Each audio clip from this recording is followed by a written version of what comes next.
तो आगे बढ़ा लेते हैं। अच्छा हम साहब, अब से कुछ देर पहले तमाम ही माहिर मुआशियात से हमारी बात हुई थी, कारोबारी तबके से ताल्लुक़ रखने वाले अफराद से बात हुई थी। वो तो बहुत ज़्यादा नाला नज़र आ रहे हैं बजट से।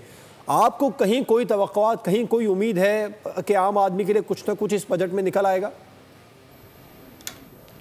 देखिए जवाब, बजट से उम्मीदें तो मेरा ख्याल है जो लोग कह रहे हैं कि वो ठीक ही कह रहे हैं, उम्मीद कह रहे हैं, उम्मीद तो मुश्किल हो जाता है लगाना। उसकी वजह है कि जब तक कि आप ओवरऑल मुल्क की इकॉनमी ठीक ना हो और जिस तरीके से स्ट्रक्चर रिफॉर्म ना हो, इकनॉमिक कंसोलिडेशन ना हो और मैक्रो इकनॉमिक इंडिकेटर ठीक ना हो, तो जाहिर सी बात है चीज़ें उस पर राय में नहीं जाती कि आप किसी को रिलीफ दे सकें।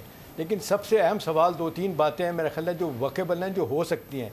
देखिए जवाब, अब सूरत हाल इस वक्त यह है कि अगर आम आदमी की बात करें, सैलरी क्लास की बात करें, तो क़ुव्वत ख़रीद जो है ना वो तेज़ी के साथ लोगों की कम हो रही है।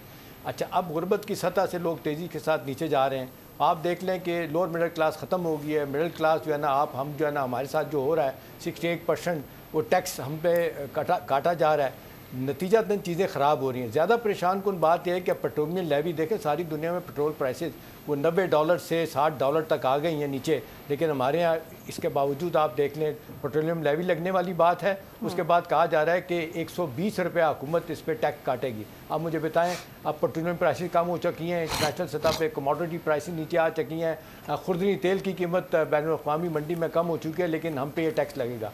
दूसरी तो ज़्यादा जवाब परेशान कुन बात है जो ख़बरें आ रही हैं कि जनरल सेल्स टैक्स जो बहुत ज़्यादा 18%, उसको ये 20% करने जा रहे हैं। अभी देखिए ये वो इनडायरेक्ट टैक्स है कि जो आप 100 रुपये का बैलेंस डलवाते हैं अपने फ़ोन में तो 30 रुपये 20-25 रुपये आपके कट जाते हैं। दूध का डिब्बा लेने जाते हैं आप 125 रुपये का, उसमें 20 रुपये कट जाते हैं। तो ये बहुत बड़ी ज़्यादती है। देखिए तनख्वाहों में इजाफा करने वाली बात तो बाज़ार लग रहा है कि बहुत ही हुकूमत बात क्वेश्चन कम है। अभी देखें इतनी तेज़ी के साथ कर्जे बढ़े हैं।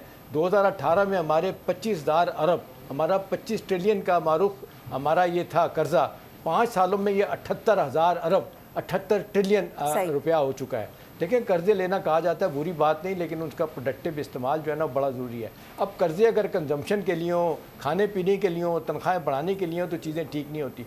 ज़्यादा दुख इस बात का हो रहा है कि हुकूमत के लोग जो है ना वो लोगों के बारे में कम सोच रहे हैं। उनको रिलीफ देने की बात नहीं हो रही है। पेंशनर हो, तनख्वाहदार तबका हो, फिर ओवरऑल महंगाई को कम करने की बात है। अभी कल देखें फाइनेंस मिनिस्टर मान रहे इस बात को कि जी महंगाई के बढ़ने की रफ्तार कम हुई है, लेकिन महंगाई उस तरह कम नहीं हुई। वो कहते हैं कि ये आर्थिक इंस्टीट्यूशन तबाही फेर रहा है मिडल मैन का। जब तक के लोगों के पास अपने गोदाम नहीं होंगे, किसान के पास वो चीज़ें अपने घर में रख के अपने हिसाब से नहीं बेचेगा, बात नहीं बनेगी। अब ज़ाहिर है उसके जो भी प्रोडक्ट्स होती हैं उसको फौरी तौर पर उसने बेचना होता है। आड़ती जो है ना औने पौने दाँव पर उनको ख़रीद रहा होता है। देखिए सवाल ये नहीं है, सवाल ये है कि जी ओवर द ईयर्स वही इश्यूज एनकाउंटर कर रहे हैं हम।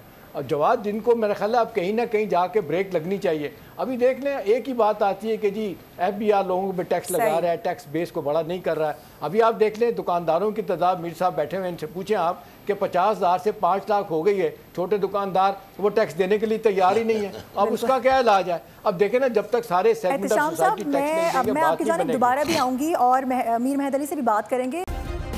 सब्सक्राइब करें और बेल दबाएं ताकि कोई खबर रह न जाए।